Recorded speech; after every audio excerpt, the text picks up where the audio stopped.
चलिए, पिछली क्लास में अपनी बात हुई थी कि भारत के भूगोल में कुछ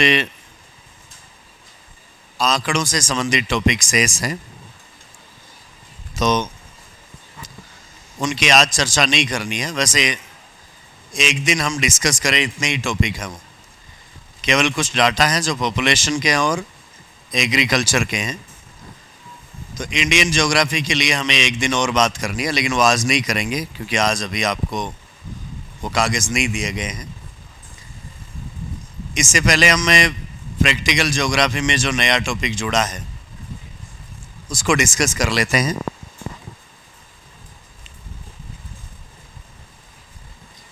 आपके सिलेबस में एक नाम जुड़ा है, समपटल सर्वेक्षण।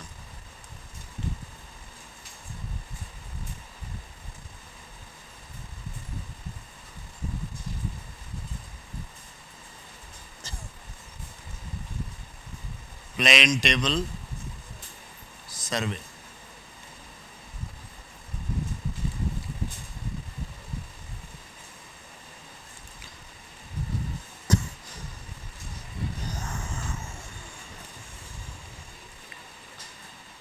यदि हम पृथ्वी पर सर्वेक्षण की बात करें तो पृथ्वी के बड़े क्षेत्र के सर्वेक्षण में तो त्रिभुजीकरण विधि या हम कह दें खगोलीय विधि, उसको काम में लिया जाता है, क्योंकि उसमें हमें पृथ्वी की गोलाई को ध्यान में रखना होता है। लेकिन आपको सर्वे बहुत छोटी सी जगह का करना हो, जैसे मान लीजिए इस कमरे का करना हो, बहुत छोटी सी जगह, या एक छोटे से खेत का आपको सर्वे करना है, किसी मैदान का सर्वे करना है, तो ये छोटी सी जगह हैं जिनमें आपको पृथ्वी के गोलीय धरातल को ध्यान में रखना जरूरी नहीं है, क्योंकि 150 मीटर में पृथ्वी की जो गोलाई का कंसेप्ट है वो इतना ज़्यादा प्रभावी नहीं होता। लगभग एरिया समतल या उबड़ खाबड़ आपको जैसा भी मिले, लेकिन उसमें आपको गोलाब आकृति इतनी दूरी में देखने को नहीं मिलती। तो यदि बड़े क्षेत्र का सर्वे किया जाता है तब तो हम त्रिभुजीकरण विधि अपनाते हैं, खगोलीय विधि अपनाते हैं। लेकिन छोटे क्षेत्र का सर्वे किया जाता है तो क्षेत्रीय सर्वेक्षण विधियां अपनाई जाती हैं। क्षेत्र सर्वेक्षण विधियों में एक तो नाम आता है जरीब फीता सर्वेक्षण। जरीब सर्वेक्षण से हम किसी एरिया का मैप बनाते हैं कि उस एरिया का क्षेत्रफल है कितना, कौन कौन से उसमें ऑब्जेक्ट हैं, स्थायी कौन से हैं, अस्थायी आपने कौन से लगाकर मार्किंग की, तो एरिया का क्षेत्रफल निकाल लेते हैं कि कितना बड़ा है। और अधिकतर आप देखते हैं कि पटवारियों द्वारा भूमि मापन के लिए जरीब सर्वेक्षण ही किया जाता है। जरीब सर्वेक्षण की तरह ही क्षेत्रीय सर्वेक्षण में प्रिज्मीय कंपास सर्वेक्षण, प्लेन टेबल सर्वेक्षण, थियोडोलाइट सर्वेक्षण, ये कई सर्वेक्षण के प्रकार हैं। और इनमें से हमारे सिलेबस में एक सर्वेक्षण दिया गया है, कौन सा? प्लेन टेबल सर्वेक्षण, समपटल सर्वेक्षण, जो कि आप एमए फाइनल में कर चुके होते हैं। तो यहाँ तो थोड़ा सा रिवीजन करना है बस, क्योंकि आपने ऑलरेडी ये प्रैक्टिकली किया हुआ है, उसके बारे में हम थ्योरेटिकली पढ़ेंगे। तो थ्योरी पढ़ना उतना कारगर है भी नहीं, क्योंकि इससे ज़्यादा बातें आपने फील्ड में इसके बारे में जान ली थी। कौन करेड़ो जहाँ पास क्या आया वो करे में ना जानकारी ही तारी।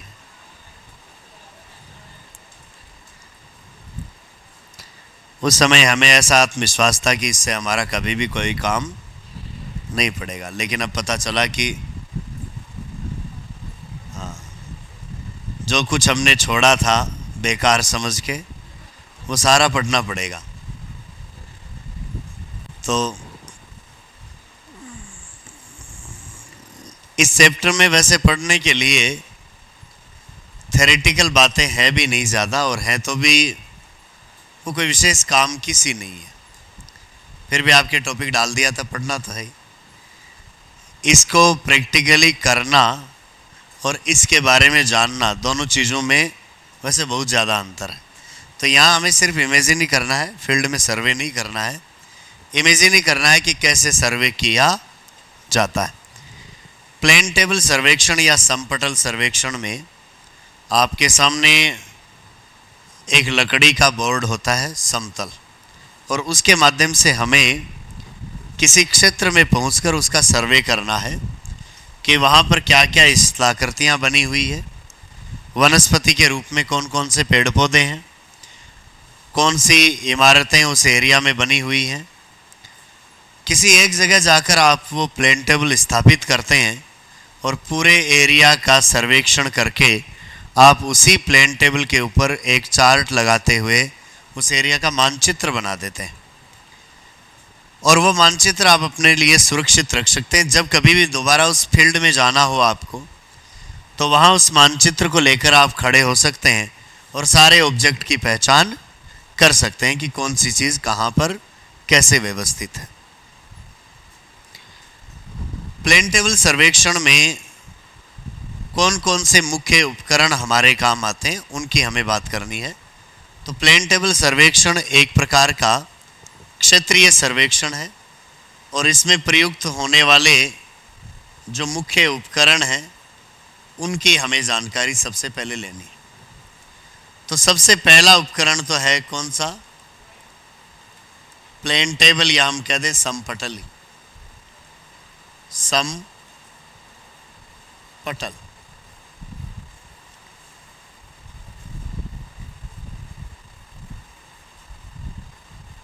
ये सबसे पहला उपकरण, तो इसी के बारे में हमें जानना है सबसे ज़्यादा।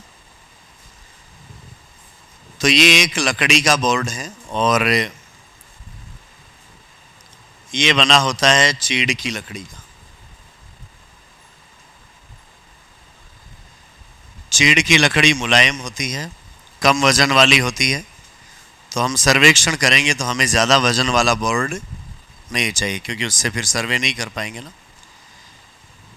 कम वजन वाली लकड़ी होती है, और इसमें आप यदि कुछ कील या आलपिन चुभाते हैं तो उसमें चुभा सकते हैं, गड़ा सकते हैं उसमें, जिसमें आपको किसी हथौड़े की ज़रूरत नहीं है, आप हाथ से ही ऐसा कर सकते हैं क्योंकि लकड़ी कुछ मुलायम होती। सर्वेक्षण के लिए आपको इसके ऊपर जो चार्ट लगाना होता है, उस चार्ट के भी चारों कोनों पर आपको एक एक पिन ठोकनी होती है ताकि वो सुरक्षित रहे, उसके ऊपर बार बार हिले नहीं, उड़े नहीं। और उसका जो सेंटर होता है वहाँ पर भी आपको एक आलपिन लगानी होती है, उससे हमें ये आइडिया रहे कि इस पूरी प्लेन टेबल का सेंटर पॉइंट कौन सा है, वो चार्ट लगाने के बाद में। तो ये चीड़ की लकड़ी का एक बोर्ड होता है, और पूरा का पूरा बोर्ड एक साथ नहीं होता है, ऐसे 3, 4 या 5 ऐसे पट्टियाँ होती हैं, उनको आपस में जोड़कर बनाया हुआ होता है। जैसे मान लीजिए ले ली आधा आधा फीट की पट्टियाँ ले ली, और उनको आपस में ठोक कर और उनको जोड़कर बना दिया। ये जो बोर्ड होता है, इसके नीचे जैसे आपने बोर्ड में ये तो ले ली अलग अलग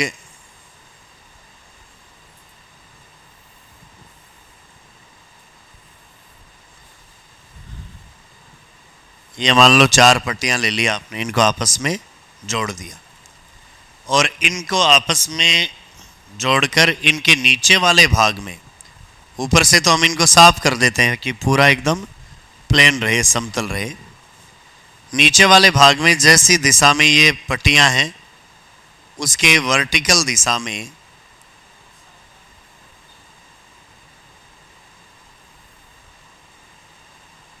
सागवान की लकड़ी की 2 पट्टियाँ लगा दी जाती हैं नीचे की तरफ, और उनके ऊपर इन चीड़ की लकड़ी की पट्टियों को कस दिया जाता है, जिससे पूरा बोर्ड तैयार हो जाता है।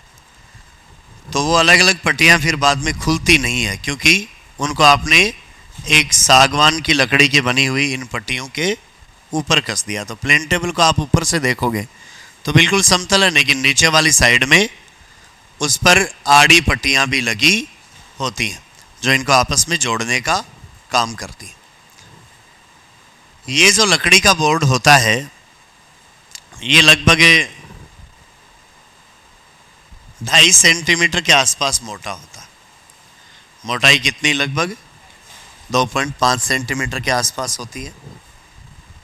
लंबाई और चौड़ाई देखें तो ये सामान्यतः 40 सेंटीमीटर गुणा 30 सेंटीमीटर का, 75 सेंटीमीटर गुणा 60 सेंटीमीटर का, 60 सेंटीमीटर गुणा 60 सेंटीमीटर का, ऐसे कई टाइप के बोर्ड आते हैं। तो ये नहीं है कि कोई एक ही साइज़ है जिससे ही आपको सर्वेक्षण करना है, क्योंकि प्लेन टेबल कितना बड़ा है इससे सर्वेक्षण पर कोई फर्क नहीं पड़ता। आप छोटा लेंगे, आप बड़ा लेंगे, उससे फर्क पड़ने वाला नहीं है। सामान्यतः अधिकतर सर्वेक्षण कार्यों में हम 40 सेंटीमीटर गुणा 30 सेंटीमीटर का बोर्ड लेते हैं और 2.5 सेंटीमीटर के आसपास चौड़ा होता है। चीड़ की लकड़ी की पट्टियों का बना हुआ होता है और इनके नीचे सागवान की लकड़ियों की पट्टी लगी होती है ताकि वो आपस में बंधा हुआ रहे। इसके जो किनारे होते हैं, ये वाले किनारों को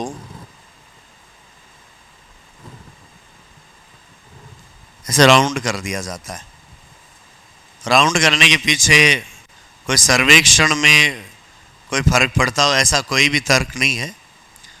ऐसे ठीक रहता है, फालतू में किनारे की लगती नहीं है। ऐसे बाकी भी आप फर्नीचर बनाते हैं उसमें देखते हैं कि घर में आप बनाते हैं तो कहते हैं कि इसके किनारे को कैसा कर दो, हाँ राउंड कर दो, क्योंकि आप बिना देखे हुए चलते हैं तो कई बार उसके ठोकर लग जाती है तो दर्द होता है ना। बस वही कंसेप्ट है कि इसके किनारे कैसे कर दिए जाते हैं, गोल कर दिए जाते हैं। अगर गोल नहीं भी किए जाएं तो भी सर्वेक्षण वैसे ही होगा जैसे हो रहा था, लेकिन आपको इसके पास में खड़े होकर सर्वे करना होता है तो किनारे होते हैं वो आपके शरीर में चुभ सकते हैं। इसलिए ये जो किनारे जहाँ से आपने राउंड किए होते हैं वहाँ पर कोई एल्युमिनियम की पत्ती का गोलाकार आकृति का एक उसके ऊपर सुरक्षा कवच भी लगाया हुआ हो सकता है। कभी कभार हो सकता है और कभी नहीं भी हो सकता, ज़रूरी नहीं है, क्योंकि सभी प्लेन टेबल एक जैसे नहीं होते हैं, अलग अलग तरीके के हो सकते हैं। नीचे की साइड में यहाँ एक प्लेट लगी होती है। नीचे की साइड में यहाँ पर एक प्लेट इसके ऊपर कसी हुई होती है और इस प्लेट के सेंटर में आप ऐसा कह सकते हैं कि ये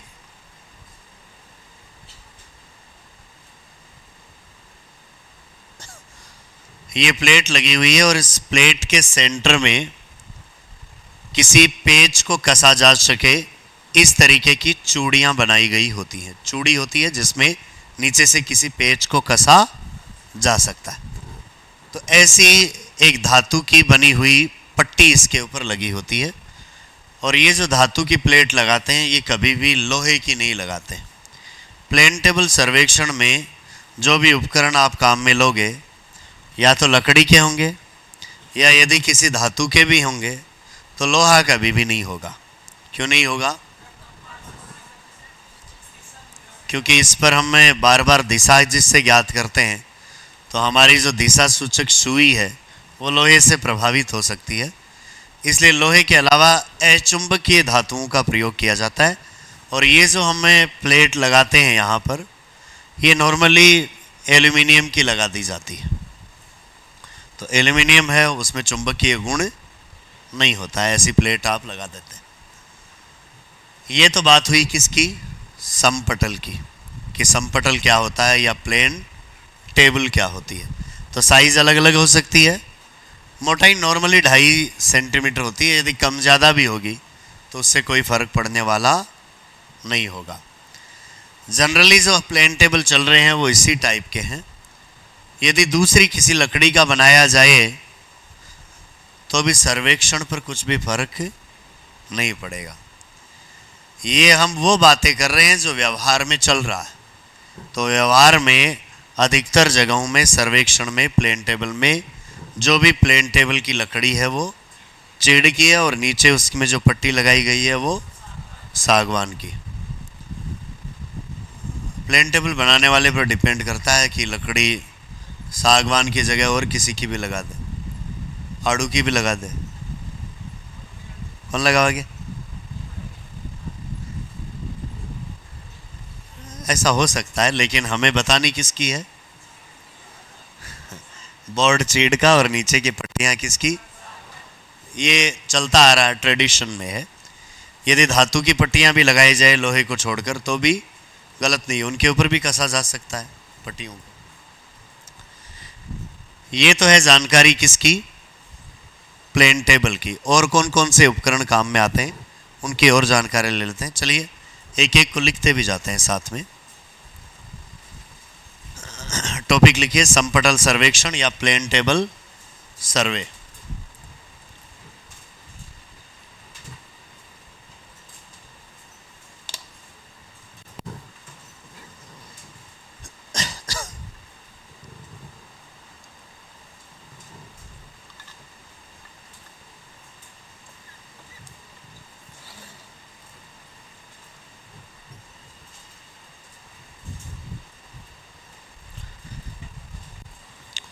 तो प्लेन टेबल सर्वेक्षण एक प्रकार का कैसा सर्वेक्षण है? क्षेत्रीय सर्वेक्षण है, फील्ड सर्वे है। और इस फील्ड सर्वे में आपको सर्वे की रीडिंग या माप लेकर अलग से मानचित्र बनाने की ज़रूरत नहीं होती है। आप प्लेन टेबल के ऊपर ही चार्ट लगाकर साथ साथ में ही मानचित्र बनाते जाते हैं। तो जैसे ही आपका सर्वेक्षण कंप्लीट होता है तो उसी के साथ आपका मानचित्र भी तैयार हो जाता है। बाकी जो सर्वेक्षण होते हैं जैसे प्रिज्मेटिक कंपास सर्वे, थियोडोलाइट सर्वे या जरीब सर्वे, उनमें आप पहले एरिया की रीडिंग लेते हैं और बाद में उसका उस रीडिंग के आधार पर मैप बनाते हैं। इसमें मैप अलग से बनाने की ज़रूरत नहीं है, साथ साथ में ही बन जाता है। तो पहला बिंदु लिखिए, यह एक क्षेत्रीय सर्वेक्षण की तकनीक है।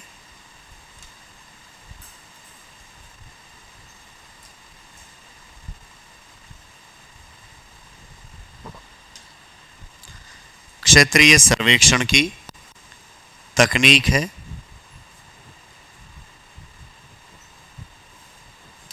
जिसमें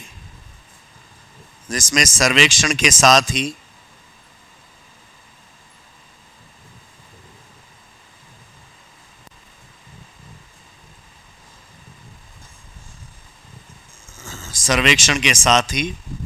उस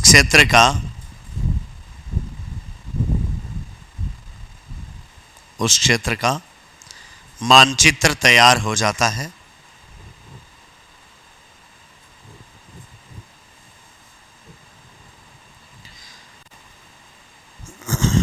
अर्थात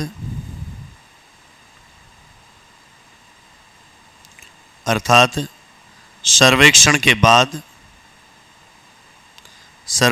बाद अलग से मानचित्र बनाने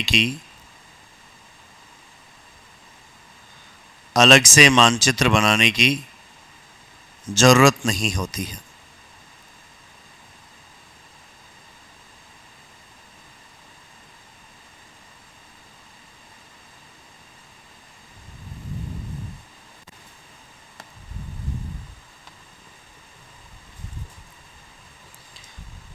आगे लिखिए अब, प्लेन टेबल सर्वेक्षण में प्रयुक्त होने वाले उपकरण।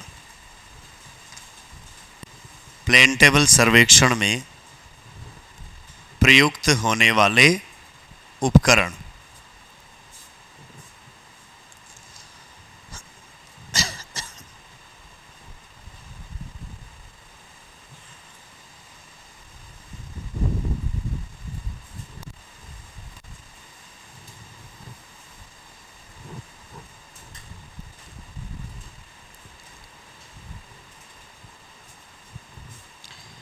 पहला उपकरण लिखिए, समपटल या प्लेन टेबल।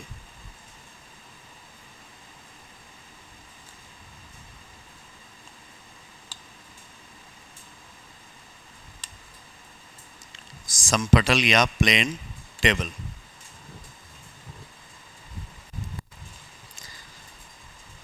लिखिए इसके सामने, ये है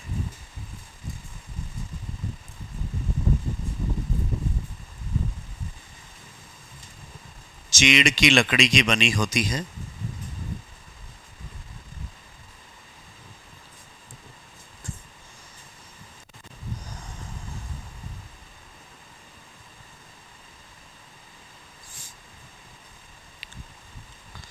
आगे लिखिए, तथा चीड़ की लकड़ी की पट्टिकाओं को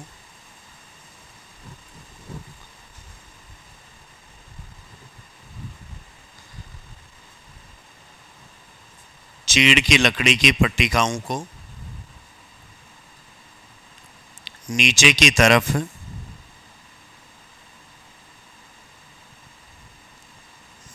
तरफ सागवान की पट्टियां लगाकर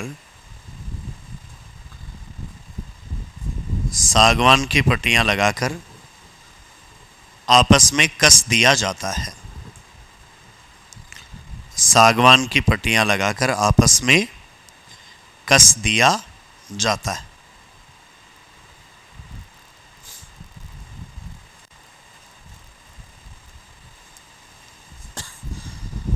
अगला बिंदु,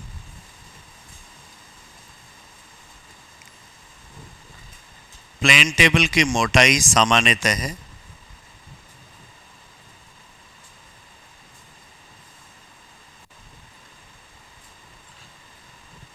प्लेन टेबल की मोटाई सामान्यतः है 2.5 सेंटीमीटर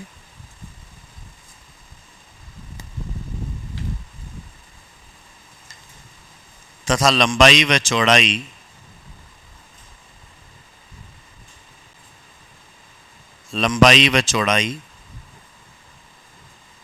40 सेमी गुणा 30 सेमी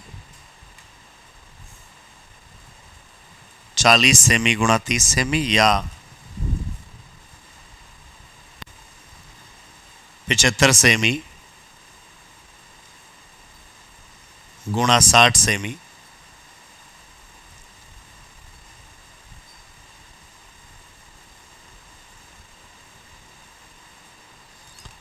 या 60 सेमी गुणा 60 सेमी 60 सेमी गुणा 60 सेमी हो सकती है।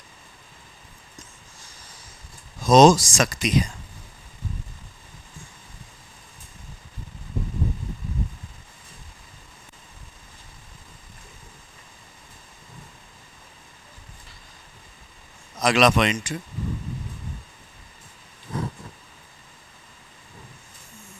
इस प्लेन टेबल के निचले भाग में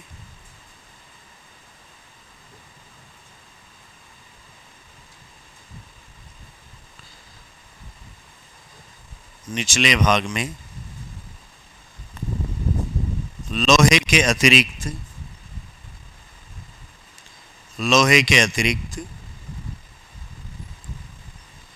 किसी अचुंबकीय धातु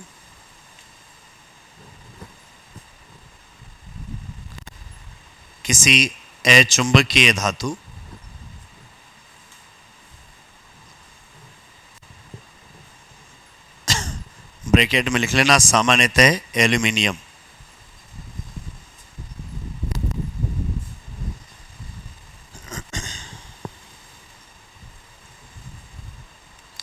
की प्लेट लगी होती है।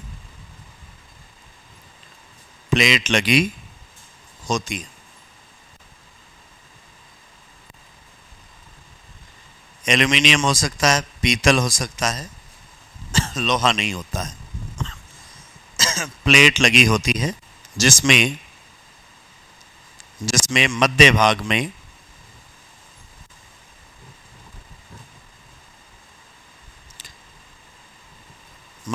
में पेच कसने हेतु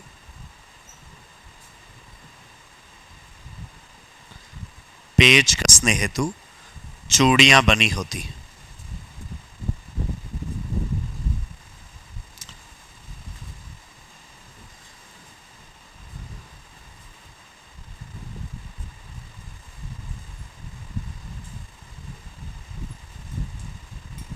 तो ठीक वैसे ही सिस्टम है जैसे आप नट बोल्ट में देखते हैं। तो ऊपर की तरफ चूड़ियां बनी होती हैं और नीचे की तरफ से जो स्टैंड है उसके ऊपर कसने के लिए वो पेच यहाँ पर कसा जाए, इसके लिए इसको थोड़ा सा उभार कर यहाँ पर इसके अंदर चूड़ियाँ बनाई जाती हैं ताकि इसमें पेच कसा जा सके। ये तो जानकारी है किसकी, प्लेन टेबल की या समपटल की। अब ये जो प्लेन टेबल है ये रखा किस पर जाएगा, ये जो आपको चकती दिख रही है ये चकती ठीक ठीक जिसके ऊपर जाकर टिकेगी वो होगा आपका स्टैंड, और स्टैंड में टांग होंगी 3, त्रिपाद स्टैंड होगा।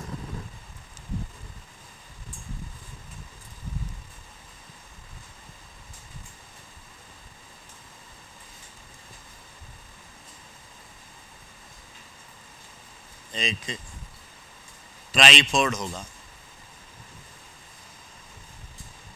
क्योंकि बैलेंस सबसे ज़्यादा सही कैसे स्टैंड पर बनता है, त्रिपाद पर ही सही बनेगा। अगर 4 टांगों का स्टैंड बनाया जाए तो वो पूरी तरीके से बैलेंस में हो कोई ज़रूरी नहीं है। जैसे आप देखते हैं कई बार टेबल जो होती है उसमें कोई एक पाया उसका ऊंचा होता है, कोई एक नीचा होता है, तो ऐसे एक तरफ से ऊंची नीची ऐसे होती रहती है। लेकिन अगर किसी टेबल के 3 टांगे हो तो उसमें कभी भी ये प्रॉब्लम आपको देखने को नहीं मिलेगी। इसका मतलब ये नहीं है कि आपके जो टेबल है उसकी 4 टांगे हैं ऊपर नीचे तो उनमें से एक तोड़ दो, क्योंकि त्रिपाद के रूप में आप उनको लगाओ तो वो तीनों टांगे एक जगह जाकर उनका सेंटर एक होना चाहिए, नीचे की तरफ वैसे फैलनी चाहिए, तब वो बैलेंस बनाएंगे। तो इस प्लेन टेबल को हम जिस स्टैंड पर रखते हैं वो एक त्रिपाद स्टैंड होता है, ट्राइपॉड होता है। और इस ट्राइपॉड की ये जो टांगे बनी होती हैं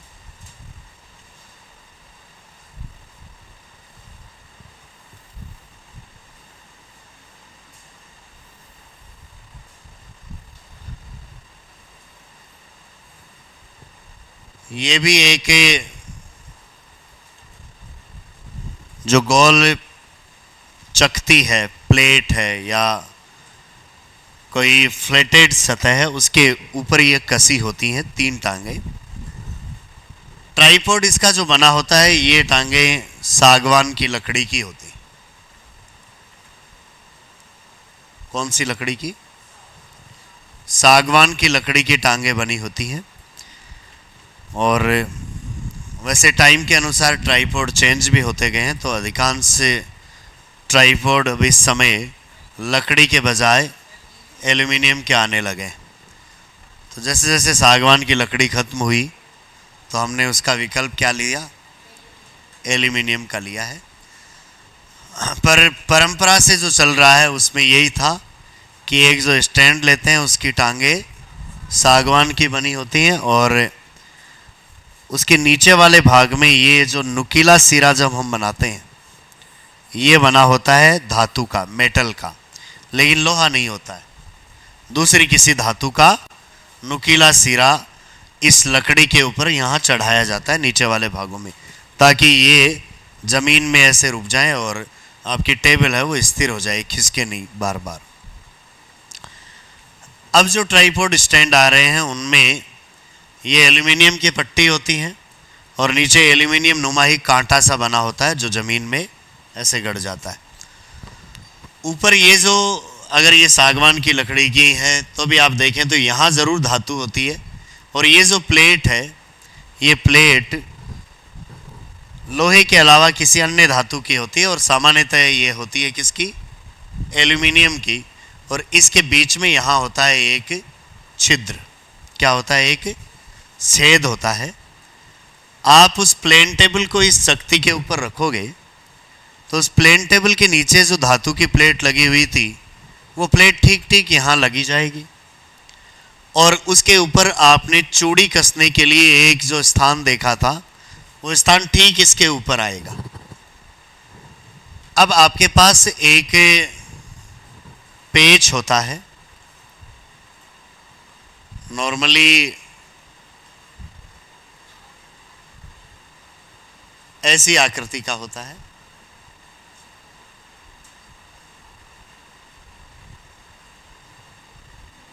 ये पेच बना होता है पीतल का, थोड़ा भारी होता है, और इस पेच को हम इस त्रिपाद स्टैंड के ऊपर जो चकती लगी हुई है उसमें जो छिद्र बना होता है उस छिद्र में से प्लेन टेबल के नीचे जो घुंडी लगी होती है उसमें इसको कसते हैं।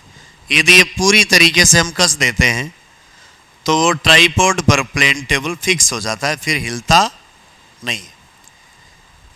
इस पेच के ये ऊपर वाले भाग हैं, ये हमने थोड़े चौड़े इसलिए बनाए हैं ताकि हम हाथ से इनको कसें तब पर्याप्त इनको बल मिलता रहे।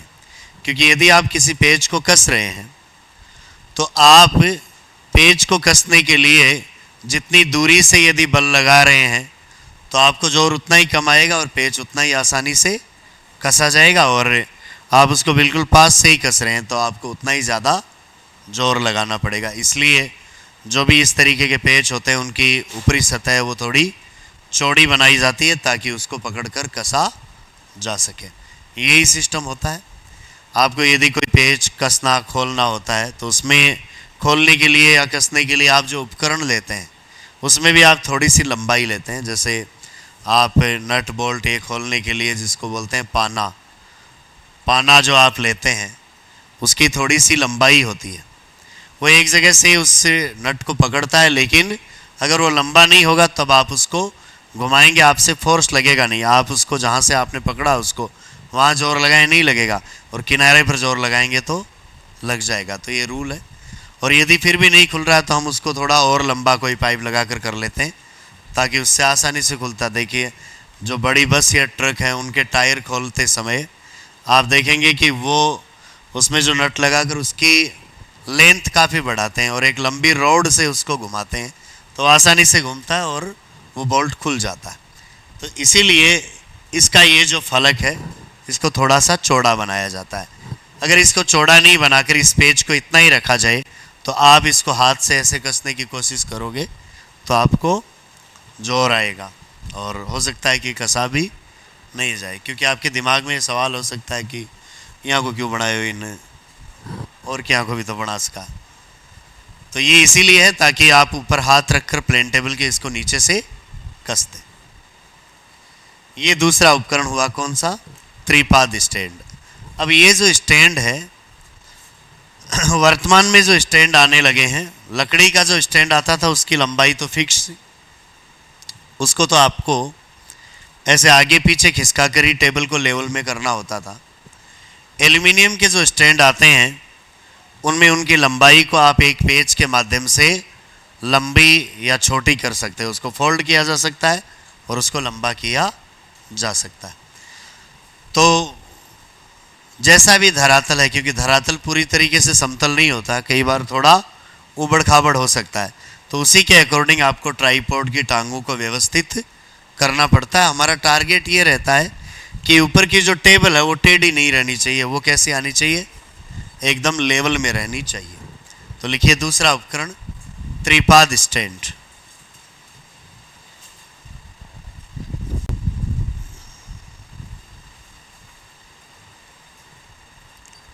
लिखिए ये है सागवान की लकड़ी की बनी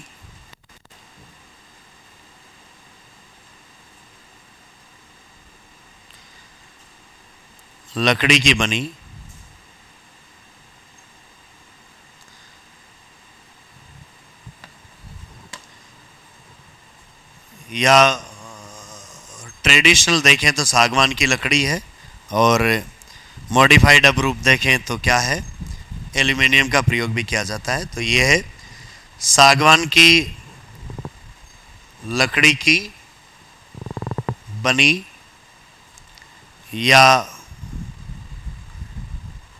एल्यूमिनियम की बनी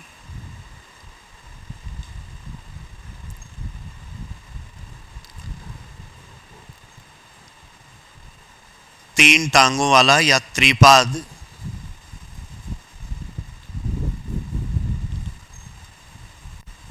त्रिपाद स्टैंड होता है।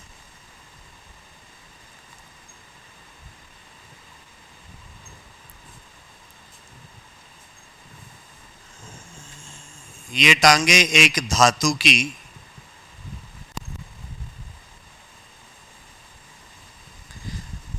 की प्लेट से जुड़ी रहती हैं।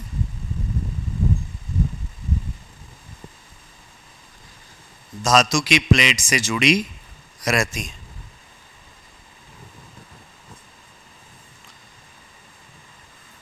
तथा इनका निचला भाग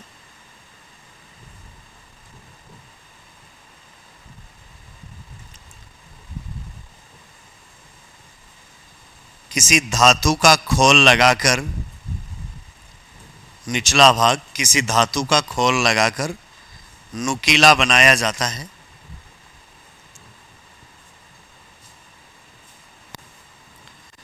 नुकीला बनाया जाता है,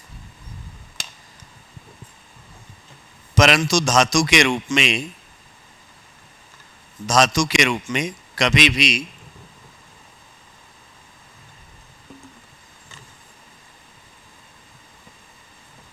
भी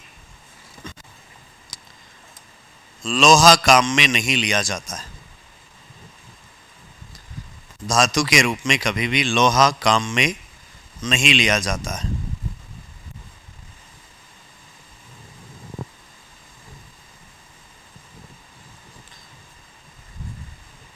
आगे लिखिए, इस त्रिपाद स्टैंड की प्लेट पर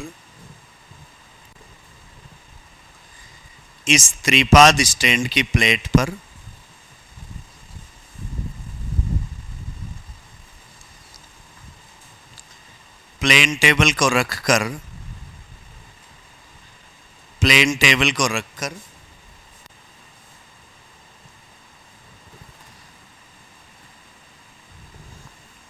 त्रिपाद स्टैंड की प्लेट में बने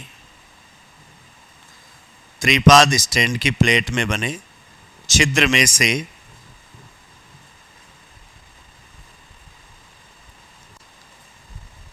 से प्लेन टेबल के निचले भाग में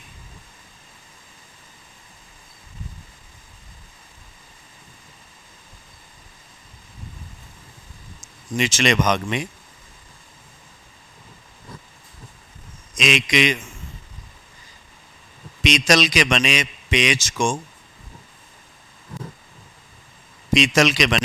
को कस दिया जाता है। पीतल के बने पेच को कस दिया जाता है।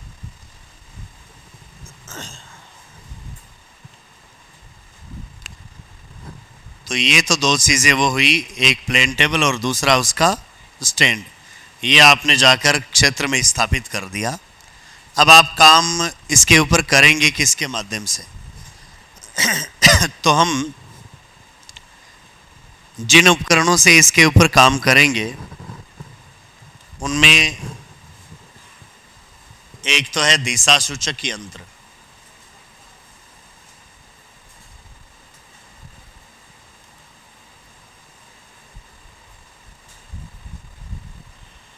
क्या है? Trough compass. दिशा सूचक यंत्र या ट्रफ कंपास का मतलब है इसमें एक चुंबकीय सुई लगी होती है जो उत्तर दक्षिण दिशा में ठहरती है। चुंबक हमेशा नॉर्थ साउथ में ही व्यवस्थित होता है। यदि उसको स्वतंत्रता पूर्वक लटकाया जाए या स्वतंत्रता पूर्वक रखा जाए तो ये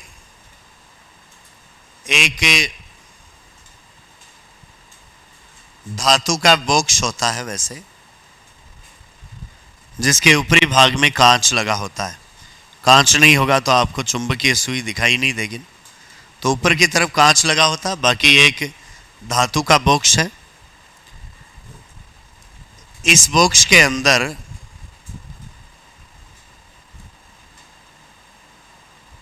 यहां एक चुंबकीय सुई लगी होती है जिस पर एक तरफ लिखा होता है क्या, एन, और एक तरफ होता है एस। नॉर्थ साउथ दिशा में ये ठहरती है। और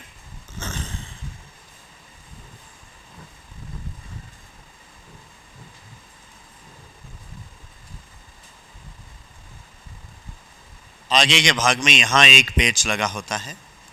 ये जो चुंबकीय सुई है ये किसी पत्थर के नुकीले भाग के ऊपर इसको ठहराया जाता है। और यहाँ जो पेच है उसको यदि आप एक बार दबाते हैं तो ये जो सुई है ये इस बॉक्स के किसी एक किनारे के ऐसे चिपकती है, चाहे ऊपर के कांच की तरफ या नीचे वाले भाग की तरफ, एक तरफ वो इससे टच होती है। टच होने का मतलब वो एक बार स्थिर हो गई, अब वाइब्रेट नहीं कर रही है, स्थिर हो गई। और जैसे ही आप इस पेज को दबाकर छोड़ेंगे तब वो जहाँ जिस सतह से चिपकी थी उससे हटेगी और फिर वो स्वतंत्रता पूर्वक नॉर्थ साउथ दिशा में व्यवस्थित होगी। तो जैसे ही आप कंपास को रखें उसके किनारे पर जो पेच है उसको दबाएं, दबाने से उसकी जो सुई है वो इसके एक किनारे पर चिपकेगी, स्टेबल होगी। फिर आप उसको छोड़ेंगे तो वो नॉर्थ साउथ दिशा में अपने आप धीरे धीरे हिलते हुए व्यवस्थित हो जाएगा। नॉर्थ साउथ डायरेक्शन में व्यवस्थित होते हुए इसको कुछ टाइम लग सकता है, 1-2 मिनट लग सकते हैं। तब तक आपको इंतज़ार करना होता है, ऐसा नहीं कि छोड़ा और देख लिया हाँ ये नॉर्थ है। तो सुई धीरे धीरे नॉर्थ साउथ डायरेक्शन में व्यवस्थित होती है। चुंबक को यदि आपने थोड़ा सा घुमाकर या वाइब्रेट करके भी छोड़ा है तो वो धीरे धीरे नॉर्थ साउथ में व्यवस्थित होगी, एक साथ एक ही झटके में नहीं हो जाएगी। यदि आप यहाँ पर चुंबक लटका के उसको एक बार ऐसे घुमा दें तो वो कई बार घूमेगी ऐसे, और फिर लास्ट में जब वो स्टेबल होगी तब वो कौन सी डायरेक्शन में होगी, नॉर्थ और साउथ में। इस उपकरण का नाम है ट्रफ कंपास। इसके चारों तरफ ये जो बॉक्स आप लेते हैं ये धातु का तो होता है, लेकिन ये कभी भी लोहे का नहीं हो सकता, क्योंकि लोहा कहीं भी काम में नहीं लेना है, वरना ये जो चुंबकीय सुई है ये उससे प्रभावित हो जाएगी। तो आप यदि इससे सर्वेक्षण कर रहे हैं तो भी आपके पास से लोहे के कोई उपकरण, लोहे की कोई वस्तु आपके हाथ में नहीं होनी चाहिए। जहाँ लोग को कड़ों पैर की कर ले होते, ऐसा नहीं होगा, उससे डायरेक्शन प्रभावित होगी।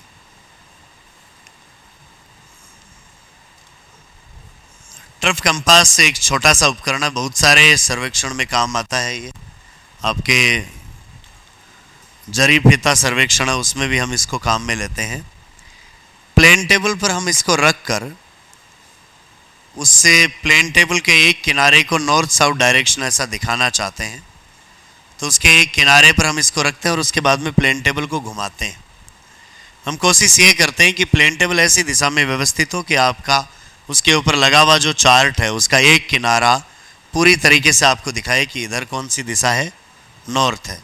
तो इतना हम उस प्लेन टेबल को घुमाते हैं और जब ये सुई ठीक ठीक ऐसे यहाँ जो निशान लगा होता है इस डायरेक्शन में अटक जाती है तब हम कहेंगे अब ये सही दिशा में। वरना आप इसको थोड़ा बहुत घुमाएंगे तो ये इस दिशा के बजाय थोड़ी टेढ़ी हो सकती है, इधर या इधर दूसरी दिशा में। ये बात हुई किसकी, दिशा सूचक यंत्र या ट्रफ कंपास की। लिखिए दिशा सूचक यंत्र।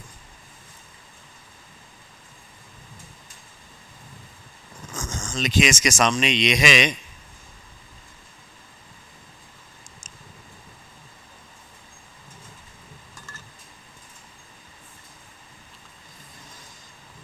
एक धातु के बॉक्स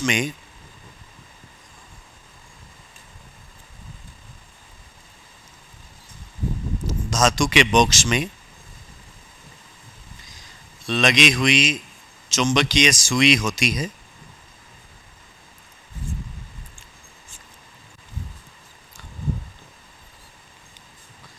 जिसके ऊपरी भाग में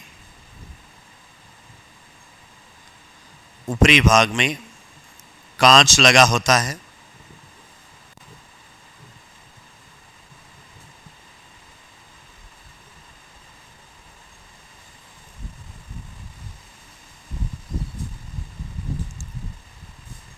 तथा एक किनारे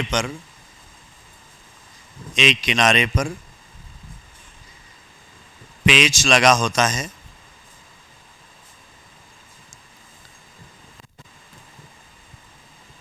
जिसे दबाकर छोड़ने पर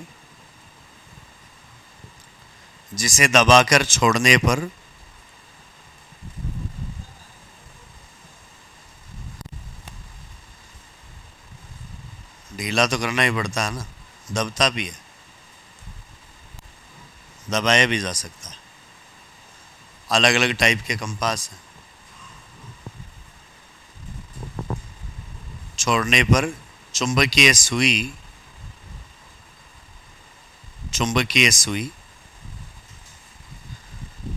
उत्तर दक्षिण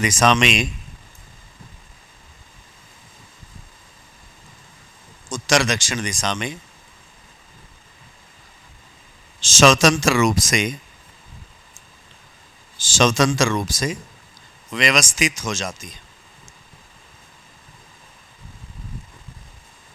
स्वतंत्र रूप से व्यवस्थित हो जाती है।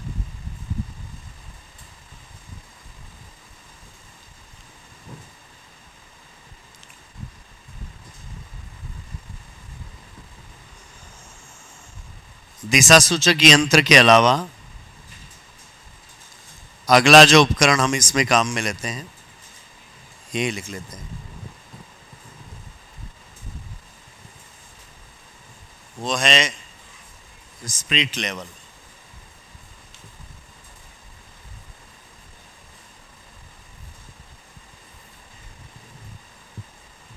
स्पिरिट लेवल में एक धातु की पट्टिका पर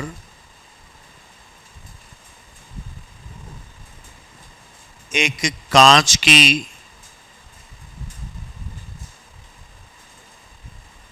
नली लगी होती है। ऐसे कांच की लगी हुई नाली होती है और इस नली पर यहाँ बीच में दो चिन्ह लगे होते हैं सेंटर वाले भाग में। नीचे एक समतल पट्टी है किसी मेटल की, धातु की, यहाँ से इसको रखा जाता है और ऊपर एक नली लगी हुई है कांच की। ये नली लगभग कवर होती है। ऊपर वाला ये जो हिस्सा है ये थोड़ा सा खुला छोड़ा जाता है, बाकी ये सारा का सारा कांच किसी धातु में लिपटा होता है, कवर्ड रहता है। इस नली के अंदर हम स्पिरिट भरते हैं। क्या भरते हैं? स्पिरिट भरते हैं, या आप कहते हैं एल्कोहल भरते हैं। इसमें पानी इसलिए नहीं भरा जाता है क्योंकि पानी 0 डिग्री सेल्सियस तापमान होते ही जम जाएगा और जमते समय उसका घनत्व बढ़ेगा या कम होगा? घनत्व कम होगा। घनत्व कम होने का मतलब उसके कण दूर दूर होंगे, वो फैलेगा तो वो कांच की नली को तोड़ देगा। तो ठंडे प्रदेशों में या जहाँ ज़्यादा ठंड पड़ती है वहाँ पर फिर वो कारगर नहीं होगा। इसलिए इसमें क्या भरा जाता है? एल्कोहल या स्पिरिट भरा जाता है। ये जमता नहीं है, इसलिए इसके माध्यम से हम लेवल देख सकते हैं। यदि ये इस दिशा में थोड़ा ऊंचा है तो देखिए इसमें जो हम स्पिरिट भरते हैं उसमें नली को पूरा स्पिरिट से नहीं भरकर थोड़ी सी जगह खाली छोड़ दी जाती है, यानी एक वायु का बुलबुला छोड़ दिया जाता है। अब जैसे ही आप इससे यंत्र को थोड़ा टेढ़ा करोगे तो जिस तरफ ये ऊंचा होगा वायु का बुलबुला उधर ही शिफ्ट हो जाएगा। तो आपको प्लेन टेबल को लेवल करने में ये काम आता है। प्लेन टेबल के ऊपर रखेंगे और अगर वो वायु का बुलबुला बबल इन दो निशानों के बीच में है, इसका मतलब आपकी प्लेन टेबल लेवल में है। और यदि ये इन दो निशानों की बजाय थोड़ा बहुत इधर उधर ऐसे खिसकता है, कई बार इधर खिसक जाए, ऐसे हो, इसका मतलब लेवल में नहीं है। अगर इधर खिसक गया तो कौन से किनारे को उठाना है?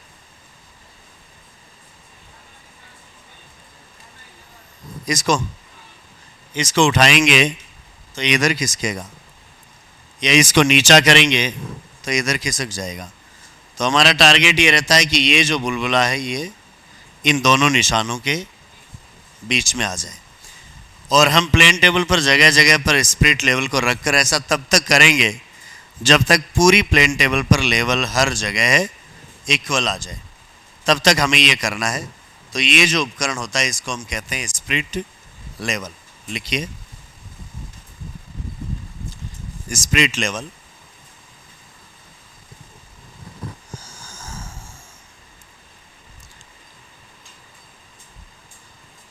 देखिए, यह एक कांच की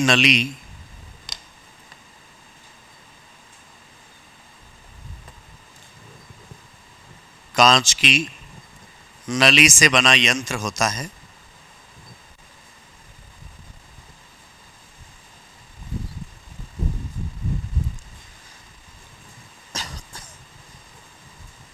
जिसमें स्पिरिट भरा जाता है,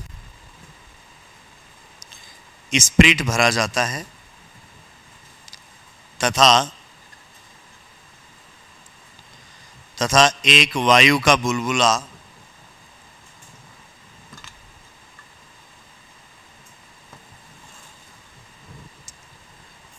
बुलबुला छोड़ दिया जाता है।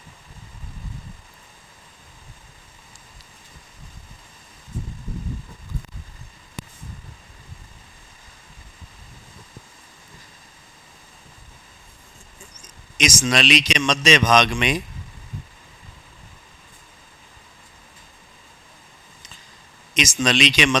में लगे निशानों के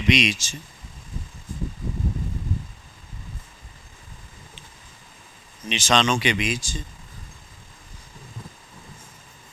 जब यह बुलबुला व्यवस्थित हो जाता है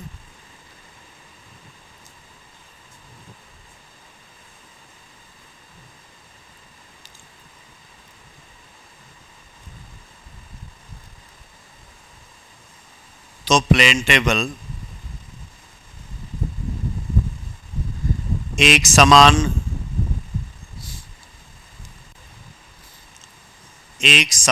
तल में व्यवस्थित होती है।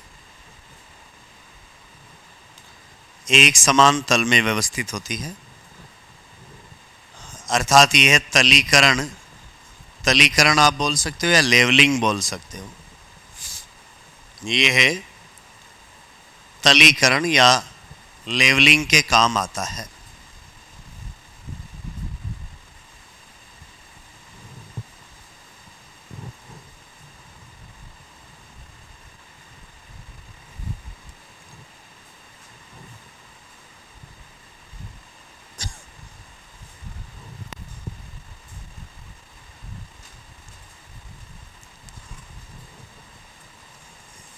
स्पिरिट लेवल के अलावा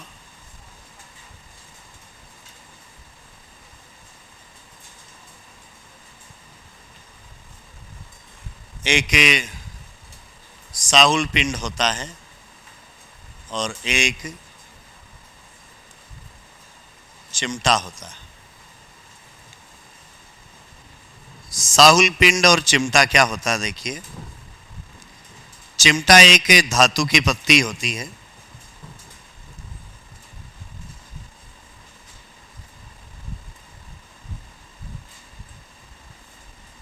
ऐसा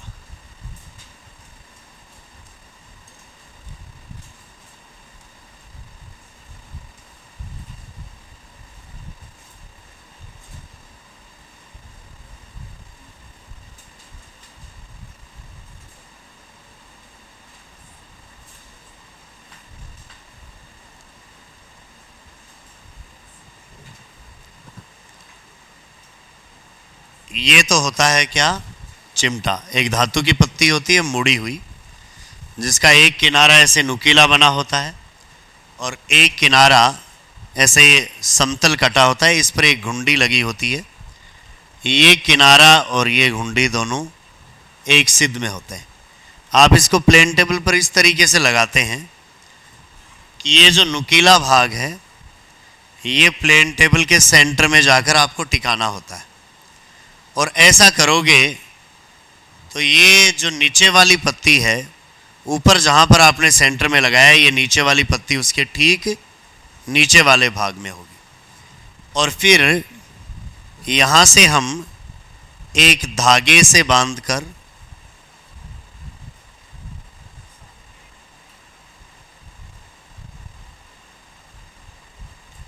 एक साहुल पिंड लटकाते हैं।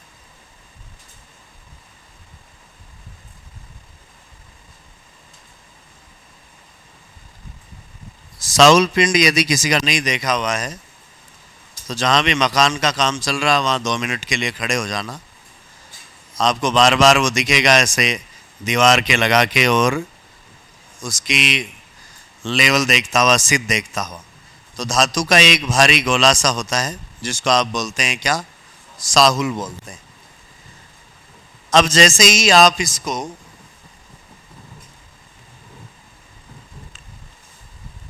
प्लेन टेबल के ऊपर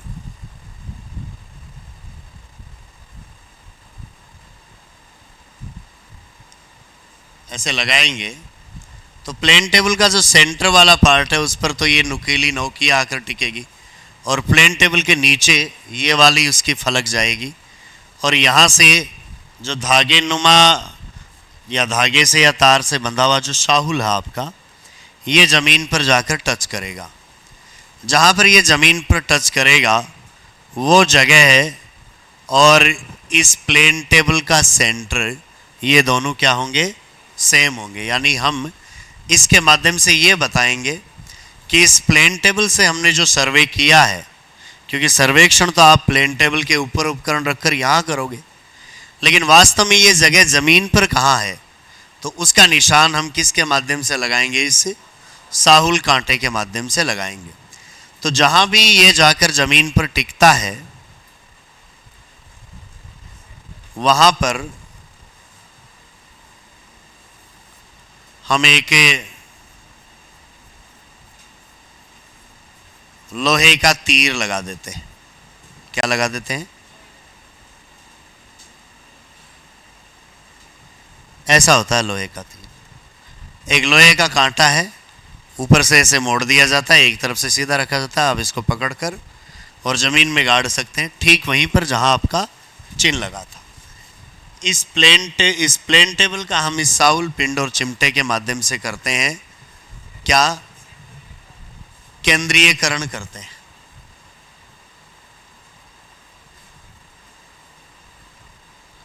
केंद्रीकरण करते हैं, या हम कहते हैं सेंटरिंग करते हैं, कि कहाँ से हमने सर्वे किया वो सेंटर कौन सी जगह पर है। जहाँ पर भी साहुल टिका वहाँ पर आपने एक लोहे का तीर गाड़ दिया, ताकि जब तक आप सर्वे करें वो एक स्थायी जगह हो गई। आप टेबल को हटाओगे तो भी आपको पता रहेगा कि सर्वे कहाँ से किया है, इस जगह से किया है। लिखिए, साहुल पिंड व चिमटा।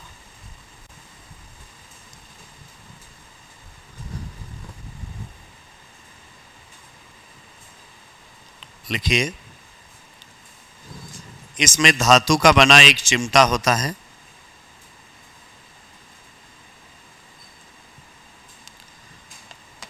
धातु का बना एक चिमटा होता है,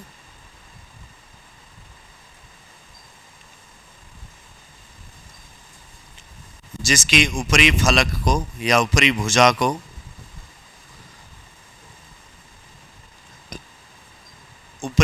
को आगे से नुकीला बनाया जाता है।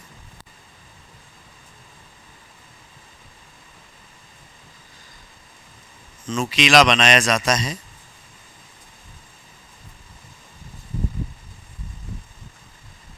एवं निचली भुजा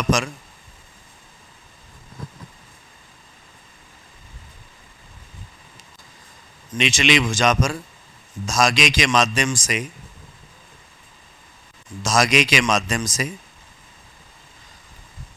साहुल पिंड को बांधा जाता है धागे के माध्यम से। साहुल पिंड को बांधा जाता है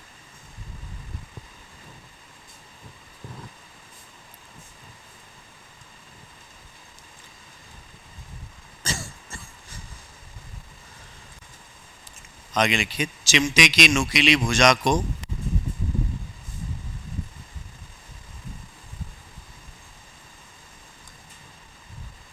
चिमटे की नुकीली भुजा को प्लेन टेबल के ऊपर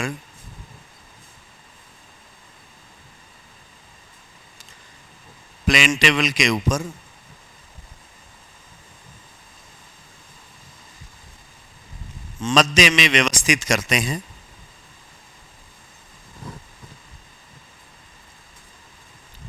मध्य में व्यवस्थित करते हैं तथा निचली भुजा से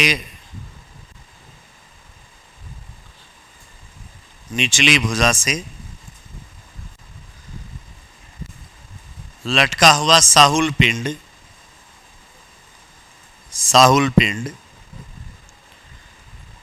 जहां जमीन पर स्पर्श करता है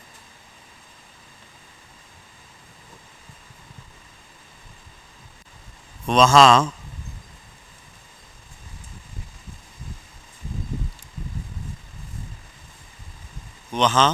लोहे का तीर गाड़कर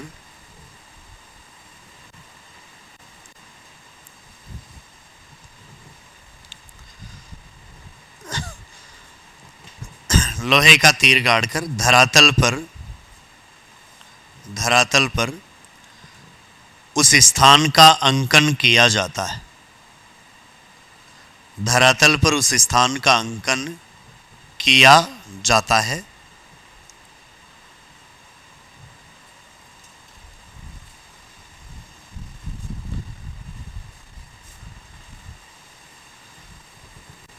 अर्थात ये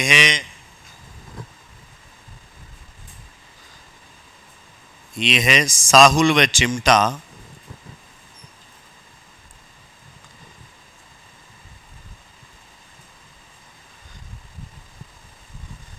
प्लेन टेबल के केंद्रीकरण हेतु काम आता है। प्लेन टेबल के केंद्रीकरण हेतु काम आता है।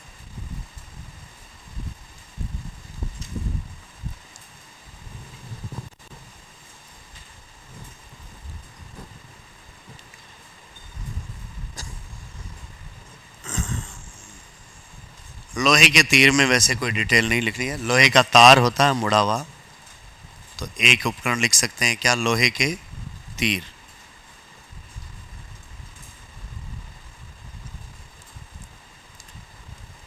ये ऐसे बहुत सारे आपको काम में आएंगे। जहाँ भी हम कोई भी ऑब्जेक्ट लेंगे वहाँ पर जगह जगह पर आपको ऐसे तीर गाड़ने पड़ सकते हैं। तो ये काफ़ी संख्या में आपके पास होते हैं काम में लेने के लिए। तो इसमें सिर्फ चित्र बना सकते हैं कि ऐसा होता है। सामान्यतः एक लोहे का तार होता है, उसको ऊपर से मोड़ दिया जाता है। मोड़ा इसलिए जाता है क्योंकि अगर ऊपर से भी इसी तरीके का होगा तो आप इसको ज़मीन में दबाओगे तो ज़मीन के बजाय हथेली में भी दब सकता है। इसलिए ऊपर से इसको गोल कर दिया जाता है ताकि हथेली के दबाव से ये ज़मीन के अंदर जाए।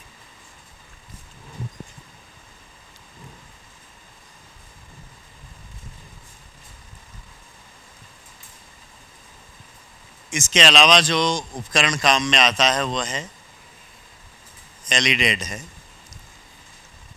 एलिडेड एक धातु की बनी हुई पट्टी होती है।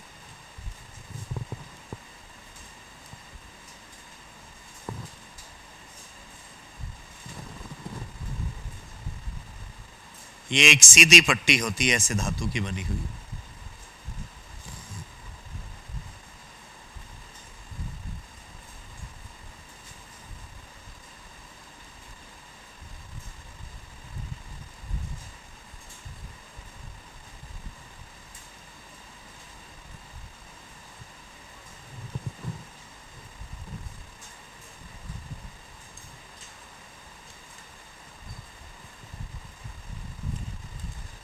जो सामान्यतः पीतल की बनी होती है और एल्युमिनियम की भी होती है। कई बार पीतल की ज़्यादा अच्छी रहती है। इसके दोनों किनारों पर दो फलक होते हैं जो इस एलिडेड के ऊपर कसे जाते हैं, और इनको कसने के लिए हम जो चपटी सतह लेते हैं वो कब्जे नुमा होती है। जैसे ये आप दरवाज़ा लगाते हैं, इसमें आप देखते हैं कि इस चौखट और इस दरवाजे के बीच में एक जो कब्जा लगा हुआ है जो दोनों पर कसा गया, और उसके ऊपर ये दरवाज़ा ऐसे गति कर सकता है। ऐसे ही इस दोनों किनारों पर एक एक फलक होते हैं जो एक तरफ मुड़ते हैं, दोनों तरफ नहीं मोड़ा जा सकता। दरवाजे वाले में भी यही होता है कि ये एक तरफ गति करता है। कई अब तो ऐसे भी आने लगे हैं कि दोनों तरफ ही गति करने लगे। आप ऐसा कह सकते हैं कि यहाँ जो कब्जे लगे होते हैं वो कोहनी की तरह होते हैं कि एक तरफ मुड़ते हैं, दूसरी तरफ नहीं मुड़ते हैं। आप चाहो तो मोड़ के देख सकते हो, बाकी कोहनी एक ही साइड में मुड़ती है। तो ये जो हिंज होते हैं ये एक साइड में मुड़ते हैं।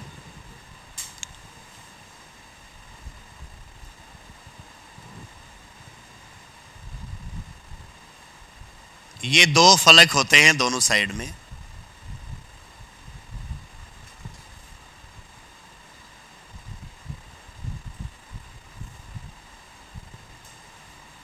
इनमें से एक फलक को हम कहते हैं नेत्र फलक,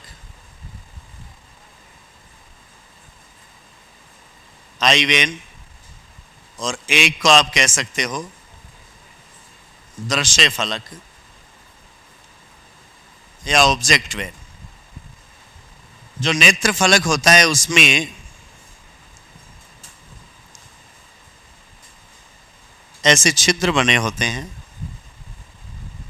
और इन छिद्रों के अलावा एक ऐसे झिरी सी बनी होती है। ऐसा मान लो एक तो लाइन बनी होती है बीच में, और लाइन के अलावा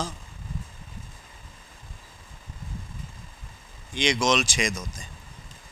तो ये जो धातु का फलक होता है, इस फलक को आप देखो तो इसके बीच में एक झिरी सी कटी होती है, और ऊपर बीच में और नीचे ऐसे गोल छिद्र भी होते हैं। इधर वाला जो ऑब्जेक्ट वेन होता है या दृश्य फलक होता है, इसमें ऊपर से लेकर नीचे तक एक धागा बंधा होता है, सीधा धागा बंधा होता है। आपको यहाँ आंख लगानी है इस किनारे पर, इस धागे को देखना है, और धागे की सिद्ध में जो भी ऑब्जेक्ट होगा उस ऑब्जेक्ट को देखना है। जैसे आपने प्लेन टेबल को स्थापित किया, प्लेन टेबल के ऊपर आपने एलिडेड को रखा। एलिडेड का जो नेत्र फलक है वो आपको खुद की तरफ रखना है, और दृश्य फलक सामने वाले साइड में रखना है। आपको अगर सर्वेक्षण करना है तो, वरना आप चाहे जैसे रख सकते हैं। सर्वेक्षण करने के लिए नेत्र फलक खुद की तरफ रखना है, दृश्य फलक के आगे वाली साइड में होगा। एलिडेड को इस तरीके से रखना है। फिर हमारे सामने जो भी ऑब्जेक्ट है, मान लीजिए उस फील्ड में कोई पेड़ खड़ा है, तो उस पेड़ को हमें देखना है। तो हम इस एलिडेड को आपकी प्लेन टेबल के ऊपर लगा हुआ जो चार्ट है उसके सेंटर पार्ट में, जहाँ पर आपने साहुल चिमटे का ऊपरी भुजा जो कि नुकीली थी वो जहाँ रखी थी, वहाँ पर एक आलपिन गड़ा दें, और आपको इस एलिडेड को उस आलपिन से हमेशा टच रखना है। कोई भी ऑब्जेक्ट देख रहे हो तो ऐसे ही नहीं, एलिडेड को हर कहीं नहीं रख सकते। एलिडेड का एक किनारा उस आलपिन जो कि उस प्लेन टेबल के सेंटर में लगी हुई है उससे हमेशा टच रहेगा। उसको टच करते हुए आपको इस नेत्र फलक में से, दृश्य फलक में से होते हुए अपने दृश्य को या ऑब्जेक्ट को देखना। मान लीजिए आप किसी पेड़ को देख रहे हैं, तो उस पेड़ को देखने के लिए आपको एलिडेड को तब तक घुमाना है जब तक आपके सामने का ऑब्जेक्ट, वो कोई पोल हो, चाहे पेड़ हो, या किसी भवन का किनारा हो। कोई व्यक्ति तो नहीं होना चाहिए, क्योंकि व्यक्ति थोड़ी देर में इधर उधर हो जाएगा। स्थायी चीज होनी चाहिए। उसको आप देख रहे हैं तो आपके दृश्य फलक में लगे हुए धागे की सिद्ध में वो ऑब्जेक्ट आपको दिखने लग जाए, वहीं पर आपको एलिडेट को छोड़ देना है।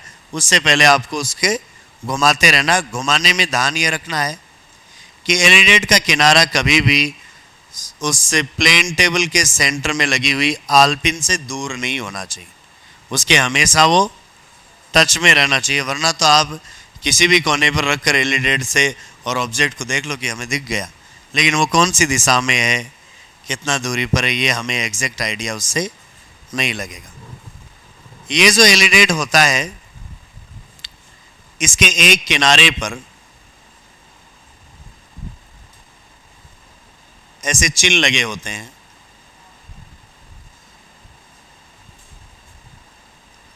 ठीक वैसे ही चिन्ह जो आप मापनी पर देखते हैं, ऐसे बीच बीच में कुछ बड़े चिन्ह हैं और फिर छोटे चिन्ह। ये आप ऐसा कह सकते हैं कि सेंटीमीटर और मिलीमीटर के चिन्ह लगे हुए हैं, जो आपकी इस जो स्केल आप काम में लेते हैं इसमें लगे होते हैं। अच्छा, आप जो स्केल काम में ले रहे होते हैं, इसमें दोनों किनारों पर चिन्ह है।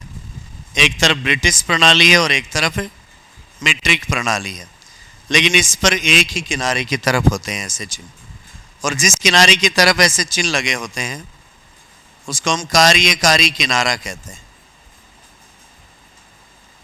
कौन सा किनारा? कार्यकारी किनारा। तो एलिडेट के इधर वाला और इधर वाला, ये जो दोनों किनारे हैं, इनमें से एक किनारा आपके काम करने में उपयोगी है और उस किनारे का नाम है कार्यकारी किनारा। आप किसी भी ऑब्जेक्ट को देख रहे हैं तो उस ऑब्जेक्ट को देखते समय जो किनारा उस आलपिन के टच रहेगा वो कौन सा किनारा है? ये कार्यकारी किनारा है। ऐसा नहीं कि आलपिन के इधर वाला किनारा आप टच कर लें और देख लें ऑब्जेक्ट को, तब सही नहीं दिखेगा आपको। इस कार्यकारी किनारे की को ही उस आलपिन से टच कराते हुए आपको ऑब्जेक्ट को देखना है। आपको कोई ऐसा ऑब्जेक्ट देखना है जो ज़्यादा ऊंचा हो, तब इस नीचे वाले छिद्र में से देखिए। जो सिद्ध में है तब आप बीच वाले छिद्र में से देख लीजिए। ऊबड़ खाबड़ धरातल होता है कई बार, और हम ऊंचाई पर खड़े हैं और जो ऑब्जेक्ट है आपका वो कहाँ है? नीचे है। तब हम इस ऊपर वाले छिद्र में से देखेंगे।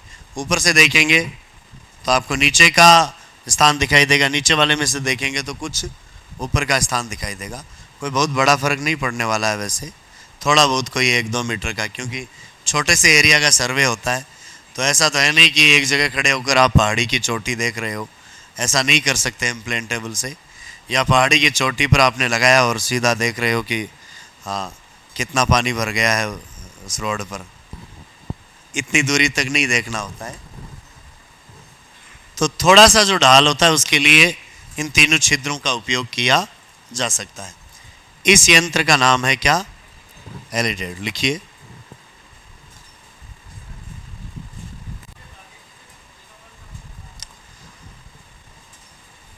घोड़े का बाल ही नहीं, घोड़े की पूंछ का बाल, लेकिन मिलता नहीं है इसलिए धागा लटका लिया जाता है। धागे में ये माना जाता है कि वो टेढ़ा हो सकता है, ढीला बंधा हो सकता है, ऑब्जेक्ट को सही नहीं दिखाए।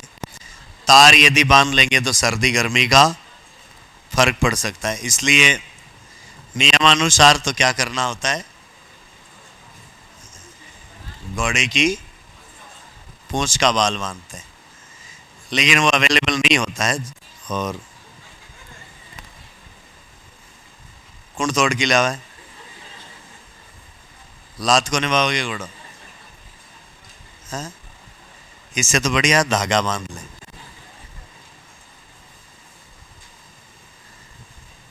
और देखिए, जहाँ से ये मैन्युफैक्चर होके आते हैं वहाँ से इनमें धागा ही बंधा हुआ आता है।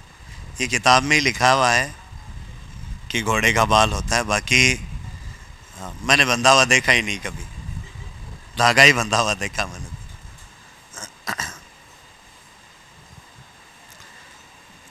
तो आप चाहे जो बांध सकते हैं वैसे।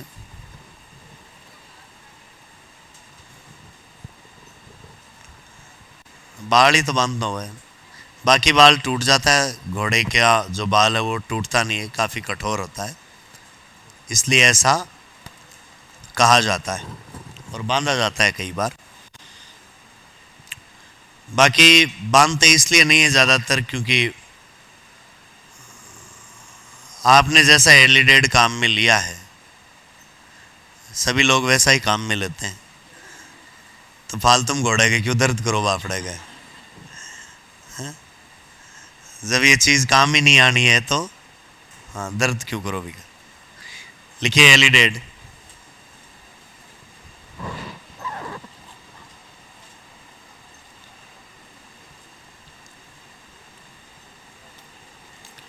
पहला बिंदु लिखिए, यह एक धातु की पट्टी होती है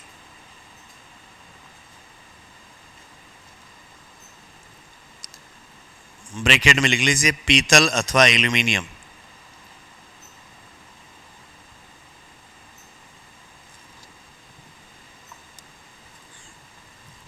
धातु की पट्टी होती है जिसके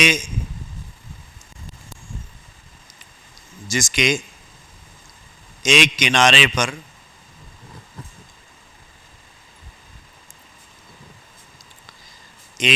पर माप अंकित होते हैं,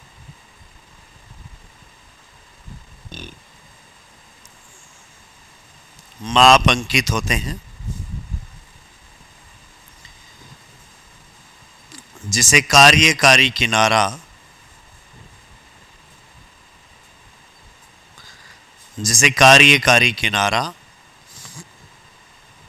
कहा जाता है।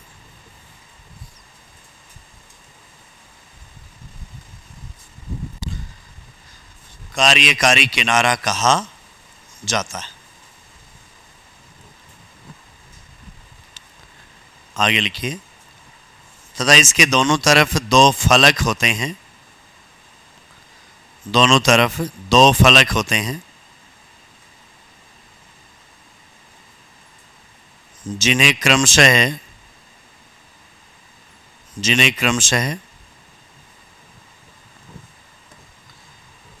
नेत्र फलक व दृश्य फलक कहा जाता है। नेत्र फलक व दृश्य फलक कहा जाता है।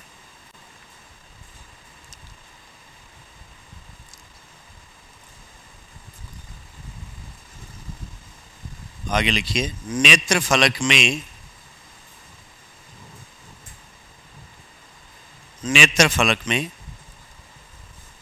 एक झिरी बनी होती है।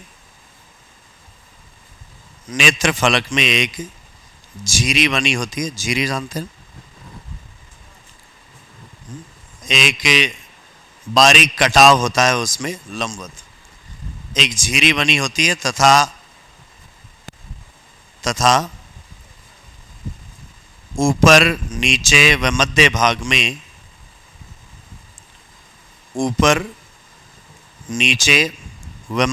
में गोल छिद्र होते हैं। ऊपर नीचे व मध्य भाग में गोल छिद्र होते हैं,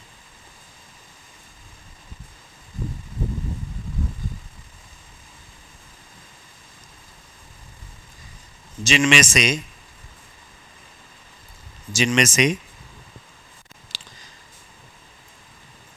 क्षेत्र में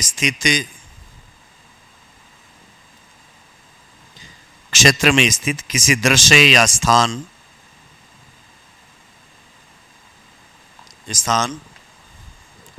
उदाहरण पेड़,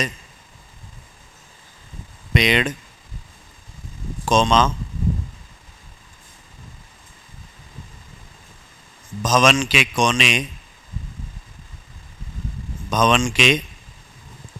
कोने या खंबे कह दो या पोल कह दो,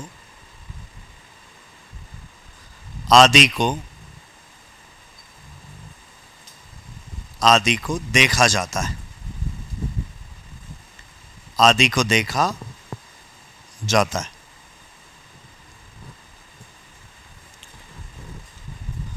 आगे लिखिए, दृश्य फलक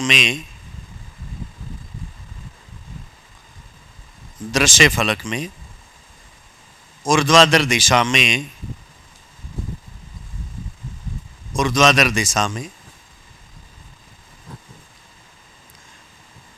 घोड़े का बाल या धागा लगा होता है, घोड़े का बाल या धागा लगा होता है।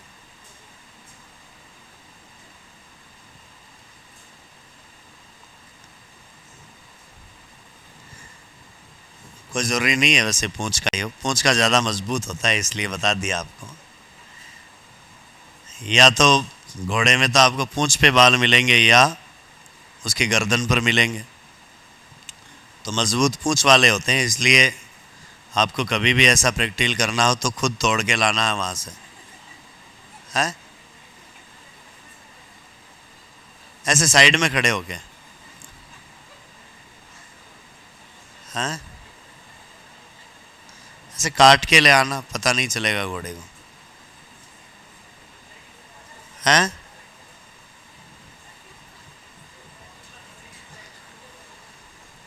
क्या मतलब टाल ही करते हैं प्रैक्टिकल करवा के।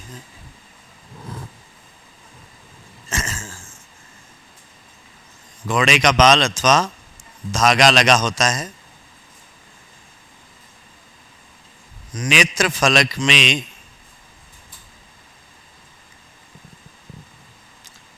फलक में बने छिद्र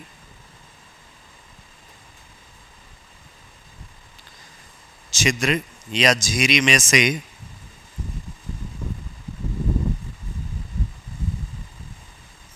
से जब किसी स्थान को देखते हैं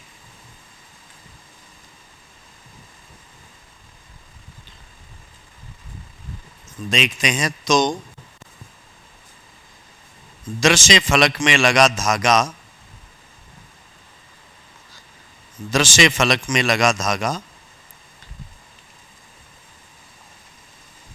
उसकी सीध में होना चाहिए, उसकी सीध में होना चाहिए।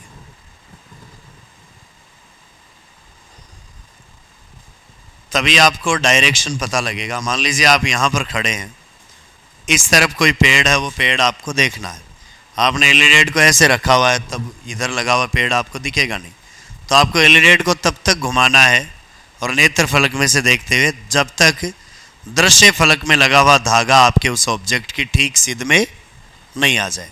और ये जो आपका एलिडेट है ये घूमेगा कहाँ पर, प्लेन टेबल के सेंटर पर, ऐसे किनारे पर रखकर तो कभी भी घुमा ले, सेंटर पर उसका कार्यकारी किनारा उस सेंटर पर लगी आलपिन से टच होता रहेगा और उसी दिशा में आपको घुमाते हुए चलना है। और जैसे ही आपको ऑब्जेक्ट धागे की सीध में दिखे तो इसका मतलब अब डायरेक्शन आपकी बिल्कुल सही है। अब अगला काम हम क्या करते हैं, अगला काम हमें ये करना होता है कि जो भी ऑब्जेक्ट आपको दिख गया है वो ऑब्जेक्ट आप जहाँ से सर्वे कर रहे हैं वहाँ से कितना दूर है, क्योंकि प्लेन टेबल पर लगे हुए चार्ट पर आप उस सेंटर से उस ऑब्जेक्ट को उस दूरी के अनुपात में ही दिखाओगे जिस दूरी में वो धरातल पर मौजूद है। तो इसके लिए आपको कोई ना कोई एक पैमाना लेना पड़ेगा। जैसे आपने पैमाना ले लिया 1:100, यानी 1 मीटर की दूरी को आप दिखा दी 100 सेंटीमीटर से दिखाएंगे, 1 मीटर में 100 सेंटीमीटर होते ही हैं। 1:100 पैमाना लेने का मतलब क्या है कि 100 सेमी की दूरी को 1 सेमी से दिखाना है। 100 सेमी को आप क्या कहते हैं, 1 मीटर। तो 1 मीटर को आप दिखाएंगे किससे, 1 सेमी से। मान लीजिए वो पेड़ आपसे 5 मीटर दूर है, तो हम चार्ट पर लाइन खींचेंगे कितने सेंटीमीटर की, 5 सेंटीमीटर की। और मान लीजिए वो पेड़ आपसे 50 मीटर दूर है, तो हम लाइन उस पर खींच देंगे कितनी, 50 सेंटीमीटर की खींच देंगे। यदि पेड़ आपसे बहुत दूर है, 500 मीटर दूर है, तो इतना बड़ा हमारे पास चार्ट भी नहीं है और प्लेन टेबल भी नहीं है, तो क्या करेंगे? पैमाना चेंज करेंगे। मान लीजिए आपने पैमाना ले लिया 1:500, बढ़ा दिया या घटा दिया? मापनी को छोटा कर दिया या बड़ा कर दिया? हाँ, छोटा कर दिया। कितना? 1/5वां भाग ही कर दिया। अब इसका मतलब ये हो गया कि 500 सेंटीमीटर की दूरी को हम 1 सेमी से दिखाएंगे, यानी 5 मीटर की दूरी को 1 सेमी से दिखाएंगे। तो अब 5 मीटर की दूरी को 1 सेमी से दिखा रहे हो, यदि 50 मीटर की दूरी पर है तो हम उसको 10 सेमी से ही अब दिखा देंगे। तो अगर बहुत ज़्यादा दूर आपका ऑब्जेक्ट है तो उसके हिसाब से आपको मापनी को छोटा करते हुए जाना पड़ता है, और छोटा सा एरिया है तो उसके लिए आप मापनी काफ़ी बड़ी रख सकते हो। अब हमें कोई भी ऑब्जेक्ट कितना दूर है इसको मापने के लिए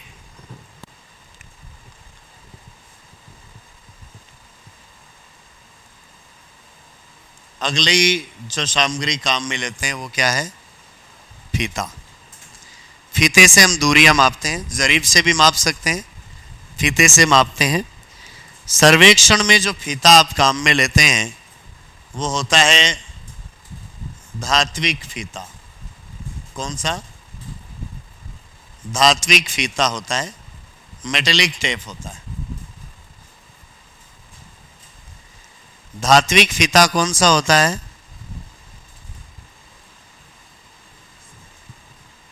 हा? एक तो वो जो पूरा धातु का ही बना होता है, ऐसे उसको निकालते हैं और छोड़ते ही एक साथ वो समेटा जाता है, वही क्या?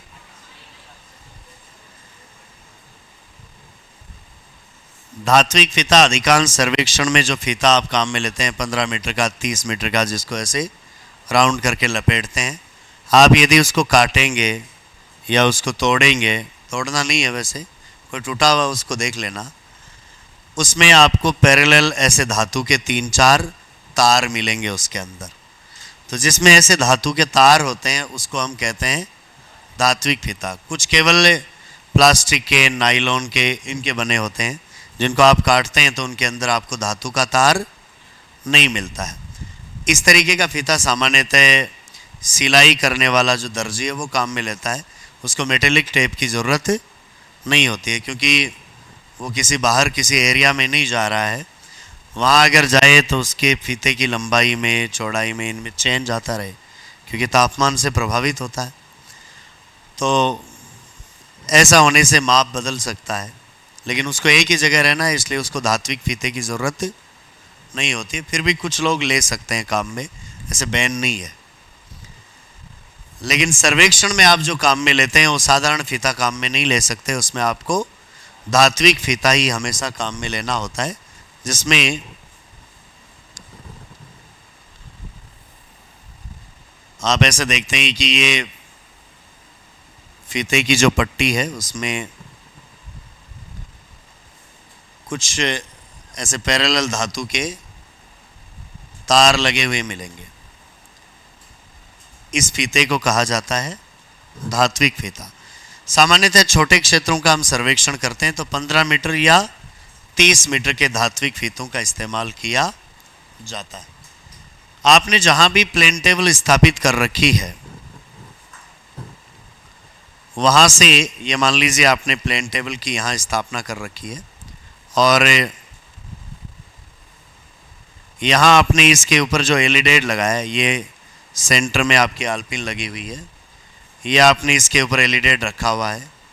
एलिडेट के माध्यम से आपने इस नेत्र फलक से, दृश्य फलक में से होते हुए यहाँ खड़े किसी ऑब्जेक्ट को देखा, तो आप ये जो आपकी प्लेन टेबल का सेंटर था, यहाँ से लेकर यहाँ तक की दूरी को इस धात्विक फीते के माध्यम से मापेंगे और पैमाने के अनुसार आपकी इस प्लेन टेबल के ऊपर यहाँ जो चार्ट लगा हुआ है इसके ऊपर इस चार्ट पर आप इस कारी किनारे पर जो माप लगे होते हैं एलिडेट के, उनसे मापते हुए उतनी ही दूरी पर उसके लिए लाइन खींचते हैं। मान लीजिए ये यहाँ पर जो पोल लगा हुआ है, या ऐसा मान लो कोई वृक्ष है, ये यहाँ से आपसे ये 50 मीटर की दूरी पर है, और आपने पैमाना ले लिया 1:200, यानी 2 मीटर को दिखाने के लिए आप 1 सेमी की लाइन खींचेंगे तो 50 मीटर को दिखाने के लिए 25 सेमी की लाइन खींचनी है। तो हम एलिडेट को यहाँ पर ऐसे खिसकाएंगे कि ये जो आल्पिन है, इस आल्पिन के पास में 25 सेंटीमीटर का चिन्ह आ जाए।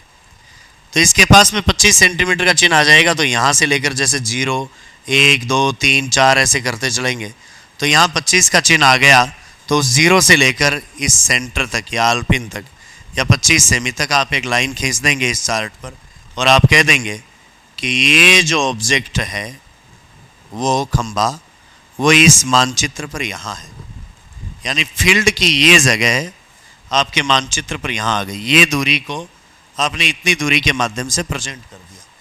अब आसपास में इस फील्ड में और भी बहुत सारे ऑब्जेक्ट हो सकते हैं। मान लीजिए एक पेड़ इधर लगा हुआ है या इधर लगा हुआ है, तो आप एलिडेट को घुमाएंगे, इस तरफ आएंगे और इधर से उस ऑब्जेक्ट को देखेंगे। जिस दूरी पर होगा उसी पैमाने के अनुसार, अब पैमाना बार बार नहीं बदलना है। ऐसा नहीं कि दूसरी बार आपको पेड़ दूर दिखा तो बोले अब पैमाना चेंज कर देते हैं। पूरे मानचित्र के लिए पैमाना एक ही रहेगा, पहले फिक्स कर लेना है। तो दूसरा ऑब्जेक्ट मान लीजिए आपको इधर कोई वृक्ष दिखा, वो 20 मीटर की दूरी पर ही था, और आप 2 मीटर को 1 सेमी से दिखा रहे हैं, तो 20 मीटर के दूरी पर स्थित पेड़ को आप 10 सेमी से दिखाएंगे। तो यहाँ सेंटर से इस तरफ आपने एक लाइन खींच दी 10 सेमी की। ऐसा करने के बाद में लास्ट में जब आप इस चार्ट को देखेंगे, तो इस चार्ट पर आपको इस सेंटर से अलग अलग दिशाओं में जो भी ऑब्जेक्ट थे जिनकी आपने यहाँ से दूरियां मापी थी, वो ऑब्जेक्ट आपको इन सारी जगहों पर मिल गए। यानी हमने पूरे फील्ड में जो भी स्थान थे उनको एक कागज़ पर चिन्हित कर दिया है, और हमने इस कागज़ में ये बता दिया है कि ये वो जगह है जहाँ से हमने सर्वेक्षण किया, और वो जगह धरातल पर ही है। तो फीते के माध्यम से मापकर हम पैमाने के अनुसार चार्ट पर उन दूरियों को उसी अनुपात में दिखा देते हैं। तो अगला उपकरण लिखिए, फीता।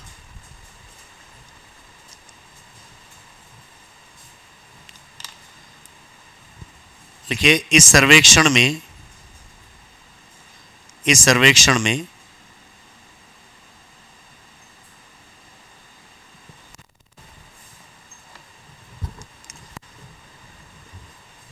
क्षेत्र में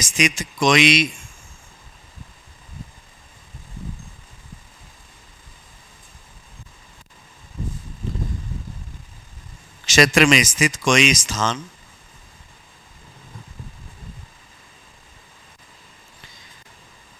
प्लेन टेबल के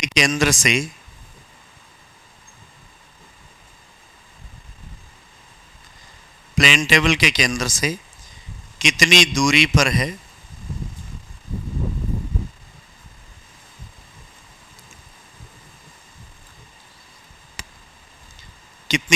है, इसे धात्विक फीते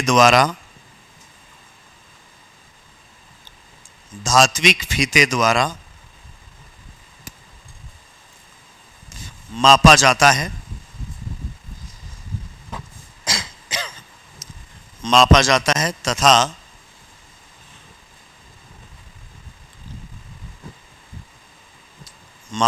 है तथा एक मापनी या पैमाना तय करके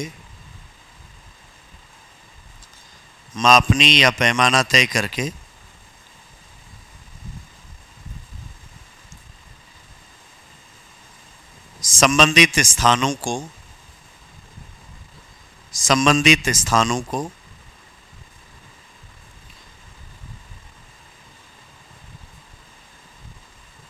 उस आनुपातिक दूरियों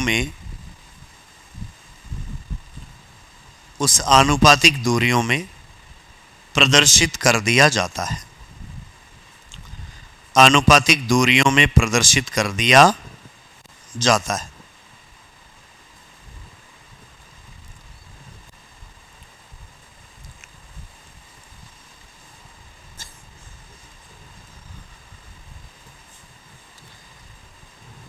इसके अलावा जो उपकरण काम में आते हैं वो हैं सर्वेक्षण दंड,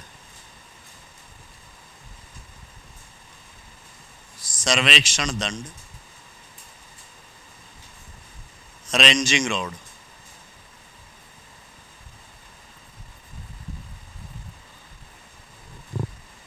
सर्वेक्षण दंड सामान्यतः धातु के ही बने होते हैं और ये जहाँ पर आप सर्वे कर रहे हो, आपकी प्लेन टेबल लगी है, उससे आपको दूर लगाना होता है। तो ये अगर लोहे का भी है तो इससे फ़र्क पड़ने वाला नहीं है, क्योंकि ऐसे तो दुनिया में लोहे की चीज़ें कहीं ना कहीं तो होंगी, हर जगह से हटानी नहीं है।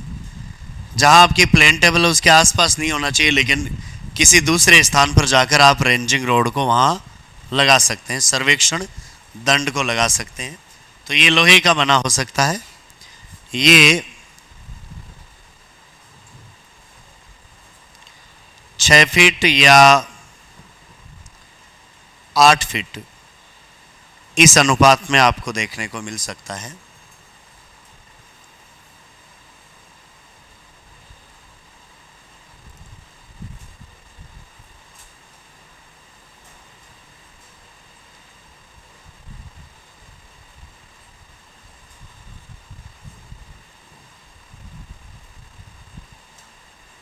निचला भाग ऐसे नुकीला होता है और उसके बाद में 1-1 फीट के अंतराल पर इसमें जो रंग है वो अलग अलग प्रकार का होता है।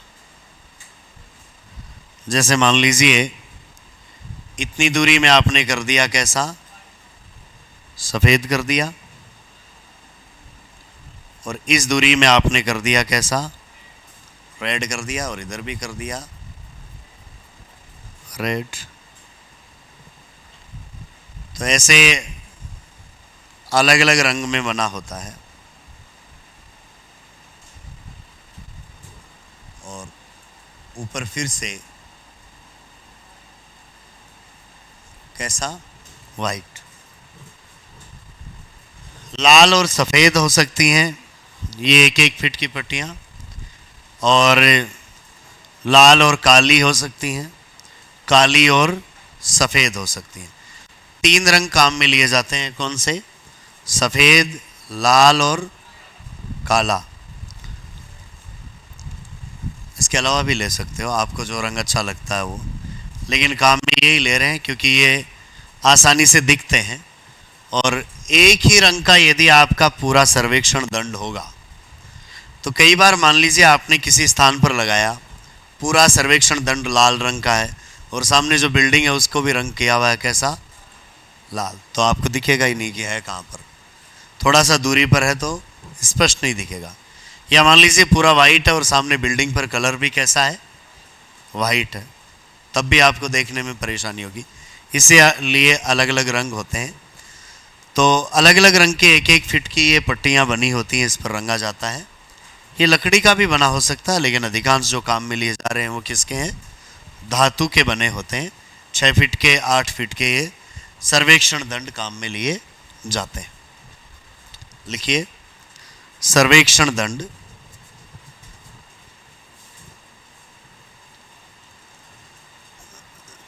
लिखिए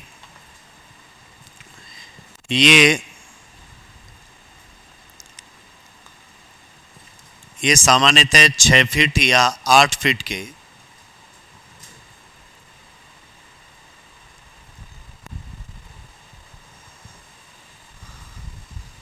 8 फीट के धातु के पाइप होते हैं। पाइपनुमा आकृति होती है, आप ऐसा कह सकते हैं।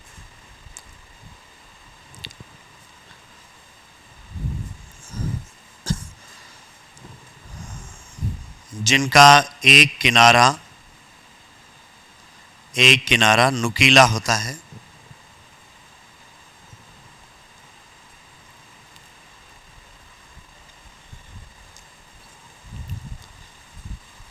तथा एक एक फीट के अंतराल पर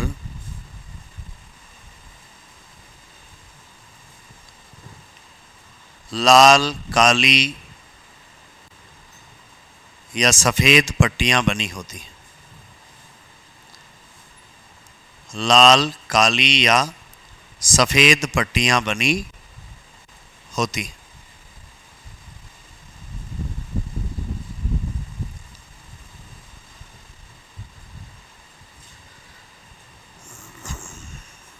तो ये बात हुई किसकी? सर्वेक्षण दंड की। ये प्लेन टेबल सर्वेक्षण में काम आने वाले उपकरण हैं। इसके अलावा छोटी मोटी चीज़ें और भी काम आती हैं, पेन, पेंसिल, रबड़, शॉर्पनर, चार्ट, आलपिन, ये सब, और आँख, क्योंकि उसी से देखेंगे ना, ये बंद रखे जहाँ तक ये काम आवा है।